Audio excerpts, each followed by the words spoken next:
My sister told me I was the reason our parents' marriage fell apart during a family dinner. Everyone laughed, except me. So I quietly left and haven't spoken to any of them since. Now they're bombarding me with messages saying, I'm 34 years old, and I've always been the one who keeps to the background. You know, the one who doesn't make waves. It wasn't always that way, but it sure feels like it now. I've got two siblings, Jenna, who's the perfect one, and then me, the one who got the short end of the stick. And somewhere in between us is my older brother, Dean, who's always been a bit of a wild card. But let's focus on me for now. I've never been the one to stand out. I wasn't the kid who got straight A's or made the soccer team, or even really got noticed at family gatherings. But for a while, I thought I was okay with that. I thought it didn't matter that I wasn't the one who could do no wrong. I figured that being unnoticed meant I wouldn't have to deal with the drama. And for a long time, that was true. But it all started to change the day our parents announced they were getting divorced. I was 25 at the time. I remember sitting in the living room, just staring at them both, trying to process what they were saying. I think I was mostly stunned into silence. I wasn't angry, not yet. Anyway, but I remember feeling a sinking feeling in my stomach. It was the kind of feeling that you get when you realize the world as you know it is about to change in ways you can't predict. The divorce didn't really affect Jenna much. Or at least, it didn't seem to. She was always the golden child, the one who could do no wrong in our parents' eyes. She had a good job, a husband, a house, everything they'd always wanted for me, but somehow never could give me. She seemed to glide through life, never facing any real consequences for her actions, and that was frustrating in its own right. But me? I wasn't so lucky.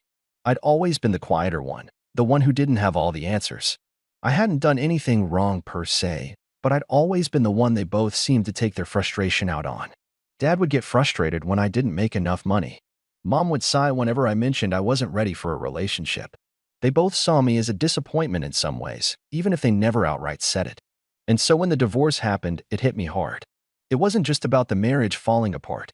It was about the fact that, even though I had never caused any problems in their relationship, I was suddenly caught in the middle of it. A few years went by, and I just kind of kept my distance. The divorce was official, and we all tried to go on with our lives. Jenna had her anniversary parties, big celebrations where everything seemed perfect. Mom and Dad went their separate ways, and I stayed at the fringes, trying to play the role of the supportive but distant child. I kept thinking if I just stayed out of it, maybe everything would smooth over. But it never did. Fast forward to the dinner that changed everything. It was supposed to be a simple family gathering, a Sunday night meal at Mom and Dad's place. It had been a while since I'd seen everyone, and I decided it might be nice to just have a normal night. Nothing fancy, just a roast chicken, some mashed potatoes, and my parents trying to pretend like everything was okay. When I arrived, Jenna was already there with her husband, Mark. I'm not sure why I didn't feel more excited to see them, but there was something in the air that night, something I couldn't quite put my finger on. I should have trusted that feeling. Dinner started out fairly normal. We all made small talk about the weather, about how work was going, the usual stuff. But then Jenna, being Jenna, steered the conversation to more familiar waters, herself. So she began, pushing a piece of chicken around her plate.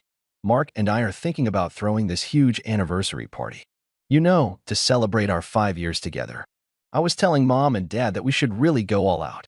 Hire a private chef, maybe even get a band. Make it special.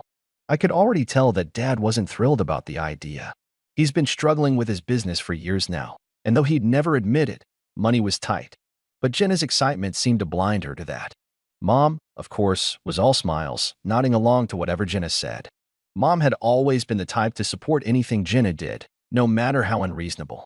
I remember Dad clearing his throat, looking down at his plate.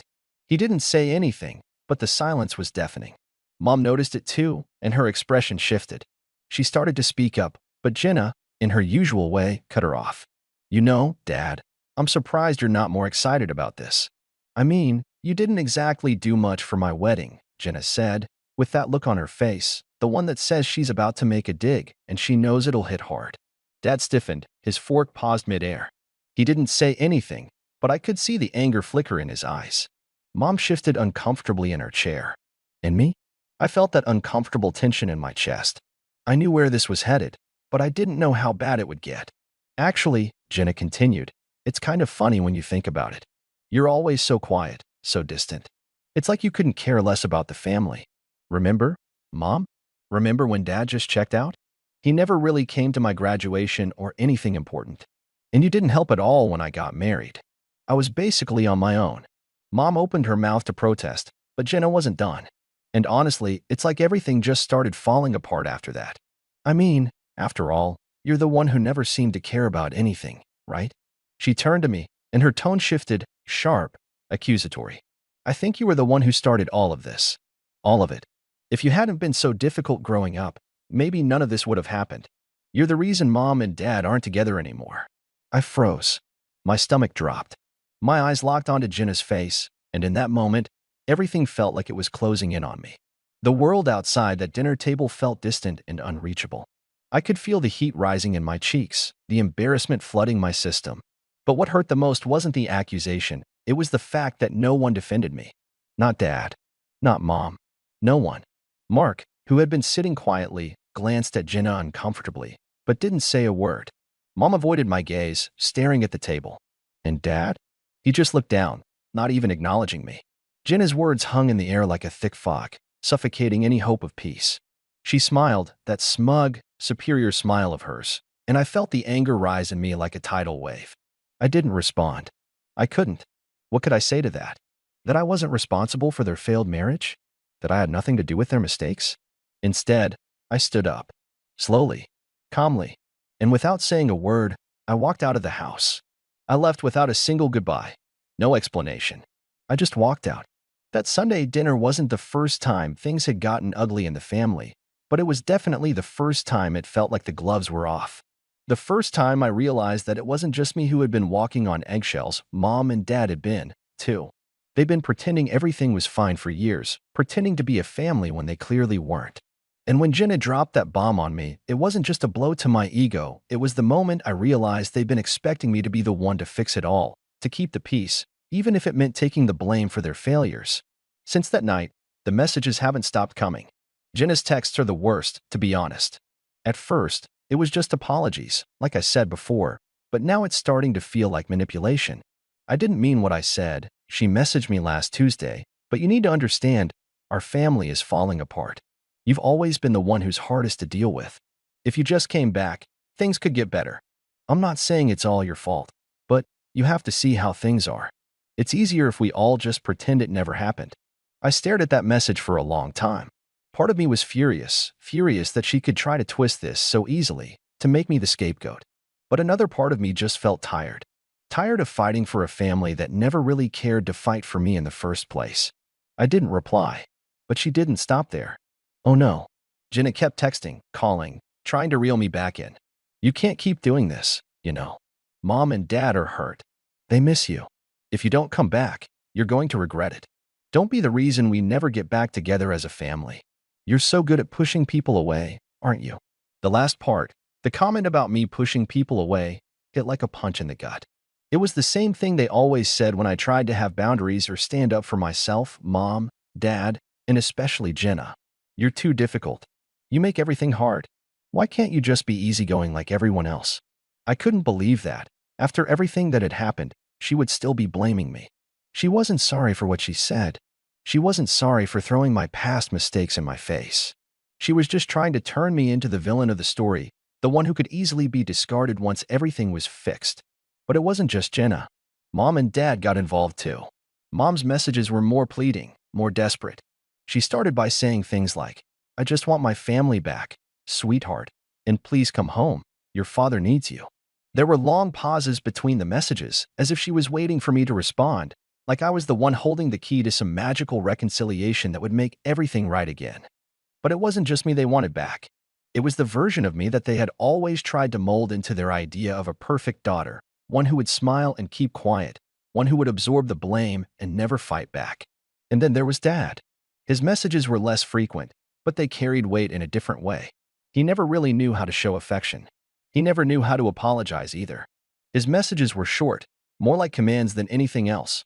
Come back and talk to us, or we need to discuss this as a family. The family part got to me. It was like they were trying to use that word as a way to guilt me into feeling responsible for everything, as if they had never once used the word family as a shield to hide their flaws.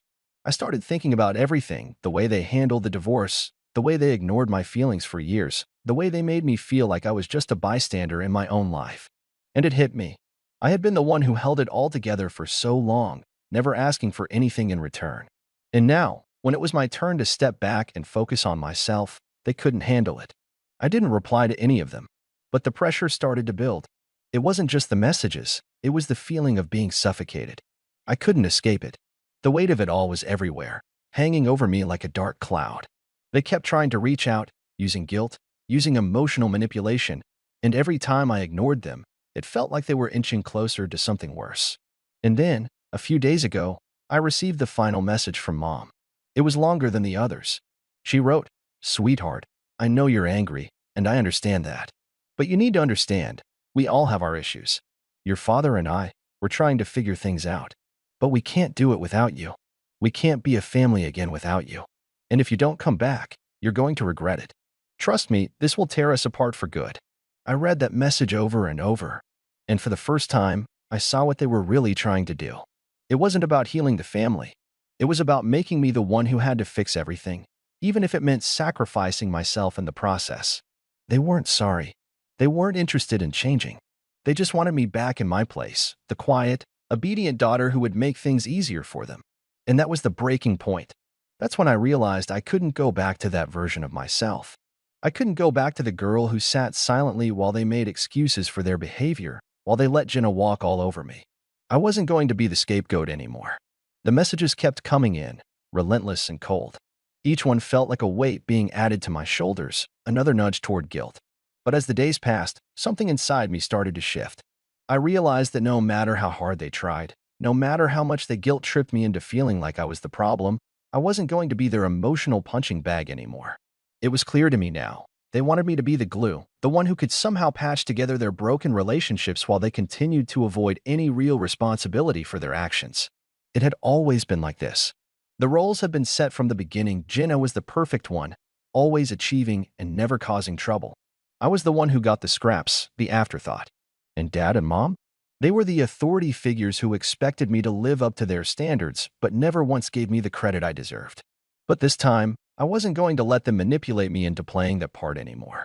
I hadn't responded to any of their messages for days, and honestly, I felt lighter. I thought I might be tempted to pick up the phone, to ease the tension and smooth things over, but I didn't. And then something happened. Something that made me realize that staying silent wasn't enough. It was time for me to make them feel the consequences of their actions, really make them understand the damage they had done to me. It was a text from Jenna that set everything into motion. A simple, manipulative text. "You've made your point, but please don't punish the rest of us. This is bigger than just you. If you keep ignoring us, it's only going to hurt everyone. You're tearing this family apart." Tearing the family apart. I nearly laughed. Tearing the family apart. I had been the one keeping things together for years, doing the emotional labor for everyone else while they got to live their perfect little lives, always pretending things were fine. It was them who had torn everything apart, Jenna with her constant digs, my parents with their coldness and avoidance. But somehow, I was the one being blamed for it all. That's when it clicked. It was time to get some revenge, not the petty kind. Not the, "I'm going to scream at you and make you feel bad" kind. No, this was going to be calculated, subtle, and it was going to make them feel the weight of their own actions. I decided to start with Jenna. She'd always been the golden child, the one who could do no wrong. The one who everyone seemed to cater to, who always got what she wanted without ever really working for it. And now, she was trying to paint me as the villain. It was time to pull back the curtain on her perfect little life. I had an idea. A simple one, but a brilliant one. I knew that Jenna had a business that she'd started with her husband, Mark. They sold handcrafted home decor online, nothing fancy, but they'd managed to build a small following. I'd never been overly interested in their business, but I knew a few things about it. I knew how much Jenna relied on social media for their business to thrive, how much she put into her online presence. So I started with a few small but strategic actions. I knew Jenna had a private Instagram account for the business, one where she posted updates on their products, behind-the-scenes pictures, and the occasional sales pitch. But here's the thing, her account wasn't as private as she thought. I had a way of finding things out, and I had some old contacts who still kept tabs on her. The first step was simple. I began to share her posts with some of my closest friends who were known to have large followings on Instagram. I made sure to tag a few influencers in the comments, subtly mentioning that they might like the business. This wasn't exactly a terrible thing, but it set a ripple effect in motion. People who weren't following Jenna or her business started taking notice. Her carefully curated image started to slip. It wasn't long before the first major comment came in. "This looks like something I'd see at a dollar store." And it wasn't just one comment. It became a trend. The next day, more comments piled up, subtle digs about the quality of the products, the lack of originality. At first, I didn't think much of it. Jenna probably wouldn't even notice a few random comments from strangers, right?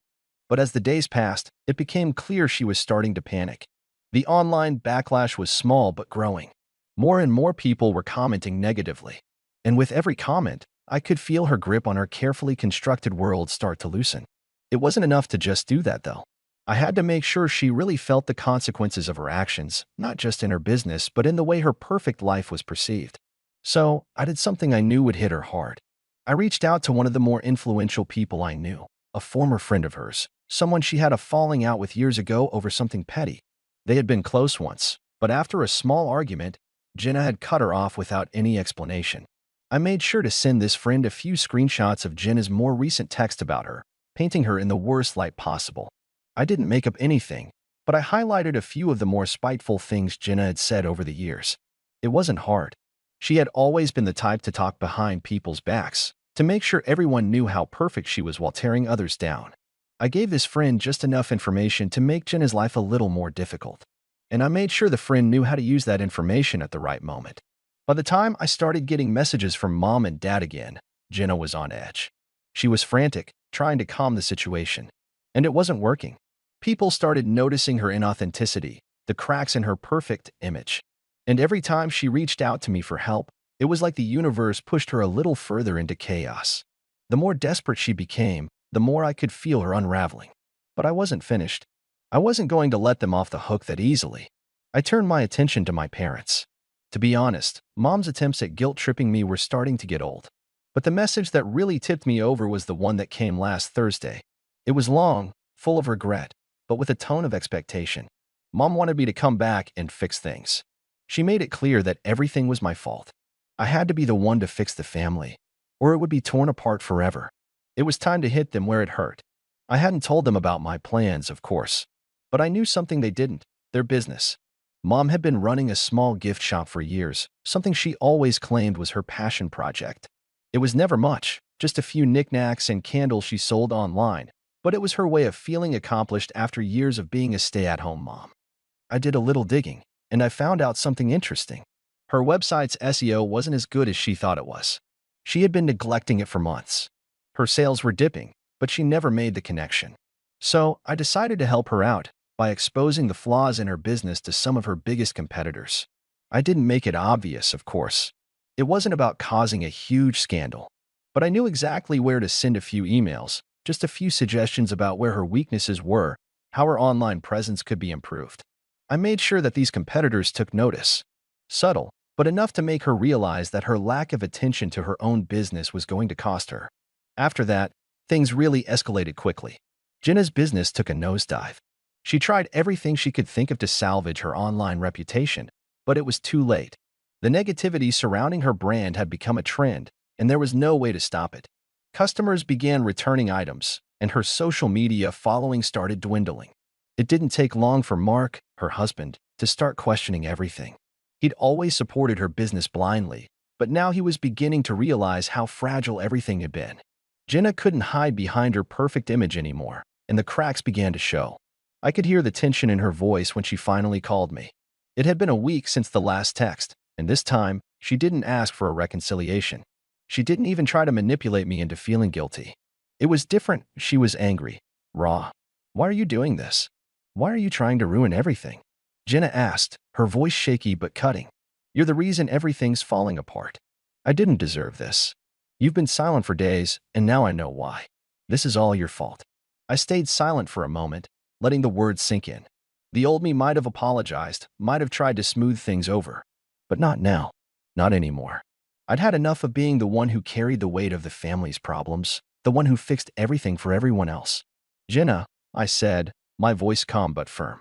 "You've spent your entire life pretending everything is perfect. But it's not. And I'm not the one who's ruined everything. You are. You've always made sure you came out on top, no matter who you hurt in the process. She didn't say anything after that, and I could hear the tears in her voice as she hung up. But I wasn't done. I had one more thing to do, Mom and Dad. The final blow came when I exposed the flaws in Mom's gift shop. It had been a subtle thing, just a couple of competitors starting to take notice of the holes in her SEO, and an email exchange with a few of her suppliers about her erratic orders. She hadn't kept up with her payments, and the company had decided to offer better deals to her competitors. It was just a small thing, but it hurt. She called me the following day, her voice trembling with barely concealed panic. "What have you done?" she asked, the words barely above a whisper. "Why would you do this to me?" I didn't feel bad. I didn't feel guilty at all. I had tried for so many years to keep everything together, to be the person they could rely on, but it wasn't enough. They never saw how much it hurt. They never saw how much I sacrificed to keep them all happy, how much I gave up to keep the family from falling apart. And now that I wasn't there to hold everything up for them, it was finally hitting them that they had to face the consequences of their actions. "I didn't ruin your business, Mom," I said calmly. "You did that all on your own. You neglected it. You took it for granted. And now you want me to fix it. But I'm not doing that anymore." The silence on the other end of the line stretched for what felt like forever. When she spoke again, her voice had lost its pleading tone. She sounded defeated, and I could hear the anger bubbling beneath her words. "You've made a mistake," she said coldly. "You've hurt all of us. But you'll regret this, I promise. You're going to be alone. You'll see." I hung up on her, not because I wanted to be petty, but because I knew there was nothing left to say. I wasn't going to let them guilt-trip me anymore. I wasn't going to keep being the one who sacrificed everything for a family that didn't see me. In the days that followed, I stopped getting messages. No more texts from Mom. No more desperate calls from Jenna. The silence was deafening, but strangely, it was also a relief. For the first time in years, I felt like I could breathe. I wasn't responsible for holding the family together anymore. I wasn't the one who had to make everything right. And they were going to have to face the consequences of their own actions. I knew I couldn't fix them. I knew that nothing I did would make them realize how wrong they'd been. But I also knew that for the first time in my life, I was finally free. Free from the guilt, free from the manipulation, free from their toxic expectations. A few weeks later, I saw that Jenna had shut down her business. Her website was taken offline, and her social media accounts were inactive. She had posted one last time, a cryptic message about moving on to new things. I knew she was struggling, and honestly, I didn't feel bad for her.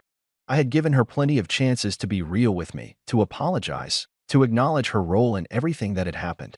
But she hadn't. She'd kept playing the victim. As for Mom and Dad, their business continued to decline. Without my help, they were having trouble keeping up with the competitive market. They'd ignored their problems for so long that now they couldn't escape the consequences. Mom had tried to reach out a few more times, but each message was colder, more resentful. I knew what she was doing. She was trying to guilt me into coming back, to repair the damage I had caused. But I wasn't going to fall for it. I had learned that lesson a long time ago. Things had changed. I had changed. Now, a few months later, I'm doing better than ever. My career is thriving. I've surrounded myself with people who actually care about me, and I've stopped trying to fix everyone else's problems. My family? They're still trying to pick up the pieces, but they're doing it on their own now. And me? I'm finally free from the guilt and the expectations. I'm not the one who tore the family apart. They did that themselves. I just stopped being the one to keep it all together.